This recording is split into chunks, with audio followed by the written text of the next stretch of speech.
he's also in a situation different than both of those guys, where he's had big-time championship success. However, clearly the organization is in a transition in terms of the talent. I just wonder what these contracts mean in terms of how Steve Kerr's negotiations go this offseason and what the direction of the organization is as they relate to him. I don't know. I don't know. I know if I was his agent, the first thing you'd bring up would be, this guy's got 4 rings. Those guys don't. Yep. Monty Williams certainly doesn't. Spolstra doesn't. I mean, Spolstra's a hell of a coach. There's no doubt. How many did Spolstra have? 2? 2. 2 rings, I believe. Yeah. I mean, he's a hell of a coach. Does he have no one? doubt. Actually, does he have one? Oh, he got the 2 middle ones with LeBron. Right. He's got 2. Yeah, he went he's to got 4. 2. He's been to 5. Yeah, did Riley get the first one? Riley got the first one with Shaq and D Wade. Yeah. Then Spolstra took over when LeBron comes, because then they go to 4 consecutive, and they won the 2 middle ones. And then I he run went it back with my wife every week. Thanks, Ralph. Then he went to one with the Heat with the bubble. He went to another one too. Derek, the one against the Nuggets. Oh, that's right. So he's been to 6. He's been to 6 NBA Finals. Yeah. How about that? Yeah. Forgot about that. That's right. That's no, impressive. he's a hell of a coach. He is. He's really, really good. Yeah, I don't know. It doesn't seem to be something that is pressing for Steve. Like, he feels like we'll get it done, and things will work out. It's not that big a deal. He's not. How many coaches would say, "Yeah, I'm good. I'll just coach last year, and we'll see what happens." Like, it's kind of different. Because most coaches would be like, well, I don't want to be a lame duck coach. I'm not going to be here and be a lame duck coach. And if an owner had somebody that they knew they wanted to keep, they'd want to sign him before they hit the open market. But it's really interesting that, doesn't surprise me that Steve is taking the tack to like, nah, it'll get done. If it's going to get done, it'll get done. It's not that big a deal. A little surprising that maybe the organization hasn't said, hey, do we really want him? Or maybe they just have an understanding. Like, hey, you want to be here, we're going to want you here. We'll figure this out at some point. That's altogether possible as well. Because I do know how much Steve loves it here. I mean, he loves the Bay Area, loves the organization. But I have no idea what Bob leaving has done to that. Yeah. For sure. I know he likes Mike Dunleavy Jr. a lot. Like, they're good, but him and Bob were close. Like, they're really close, and I'm sure they still talk regularly. But yeah, whatever it is, I mean, like he'll thanks, Mike Dunleavy. He'll have no shortage of suitors. Let's put it that way. And it's so funny that because this year people were like, this guy, you got to have talent to win. Of course, Steve Kerr's not that good a coach. You got to have him. Like, well, yeah. So did Phil Jackson. So did Pop. Tell me he's Brock Purdy. Steve Kerr's Brock Purdy. He's getting that treatment. Exactly. He's just a game manager. That's what Steve does. He's a coach manager. Oh man. So we'll see what happens there. But yeah, let's put it this way: it can only help him. And every coach in the NBA was like, "You go, Monty. Well done." Well done. Way to take a bullet and go to Detroit for all of us. We appreciate you doing that because that's a tough one. Like it's gonna be a little while. I mean, I know they got Cade Cunningham. He's hurt now. I think Duran's a really good player. I really like him. But look, they're gonna be the top of the draft again. They're terrible. Like they're not good. So they're gonna be at the top of the draft again. I guess if you're Monty, you're thinking, look, this is a long-term deal. That's why I needed a long-term contract, so they wouldn't say 2 years later. See ya.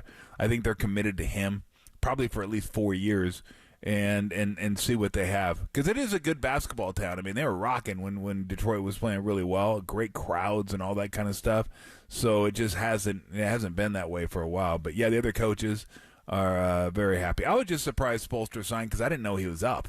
Maybe they just decided, let's just get this done. Maybe they've been working on it for a while, but I didn't even know he was close to being a free agent or his contract. This is player money. This is like starting pitcher money from like 10 years ago for Eric Spoelstra. It's the most money ever committed to a coach in NBA history. 8 years, $120 million. So he's here for the long, long haul.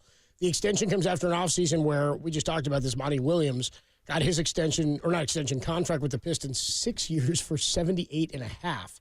And I think he's got incentives that can get that even higher. I think he's got escalators. I think you're right. In that deal. But neither coach is number one on the list.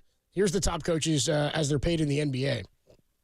It's reported Rick Carlisle is fifth with the Pacers at 7.25. Steve Kerr at 9.5. This is average annual salary.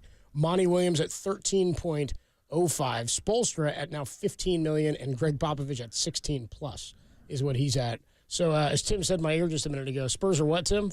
Go ahead, pop on. Spurs are 5-30. That means Popovich must be a terrible coach. There you go. This is terrible. This is crap. There you go. He is. 808 KBR Popovich must go too after the run the Spurs have had. I mean, it's just not how it works. So, question about what's. I mean, I don't know. I don't know that you know. It's putting you on the spot a little bit here, but in what holds up the negotiations here, is there any weight in whether or not he wants to return, or is it about waiting to just see? Is it waiting for the right deal? I mean, I don't know what it is that has held up that deal getting done to this point, because we also saw Bob Myers play out his contract and leave. I don't know that Steve, if this is an organizational philosophy, or if there are things personally that he's trying to figure out about his future.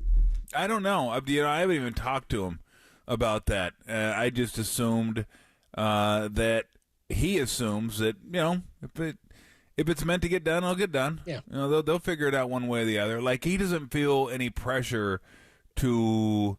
I don't think the team looks at him like, oh, why should we listen to this guy? He might not even be here next year. Like, it's not a lame duck coach situation where we're not sure. There are rumors he may be gone. He's only got 1 year left, and this could be the last year, and it's tough for him to coach because of that.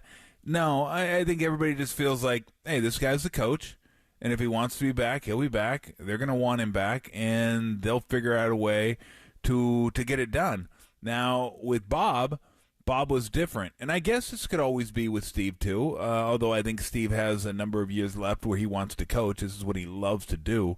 But I think Bob just had different interest and was a little beaten down by everything, like just the constant pressure of all of it, and just decided he wanted to go in a different direction. But if he wanted to be back, he could have been back. I mean, they offered him a really nice contract, so he could have been back if he wanted to. But you see now he's a consultant for the Commanders. He's going to get into the football thing. He had other interests. It was taking that NFC East crown. That's his. Yeah, that's exactly. So who knows? Who knows where he ends up? Maybe he does end up in a front office, like a full-time front office job.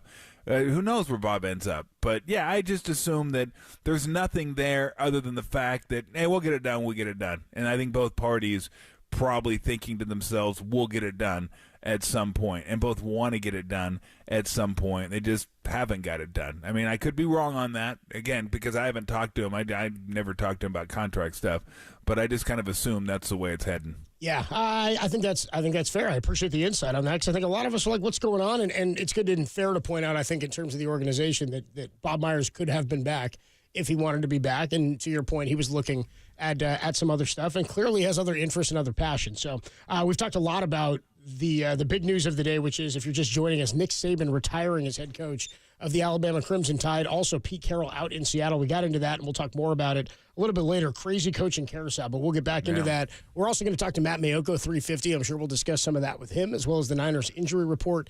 Antonio Daniels to talk some Pelicans and Warriors at 4:30. Jason Cole at 5:30, and we'll replay that Steve Kerr interview from yesterday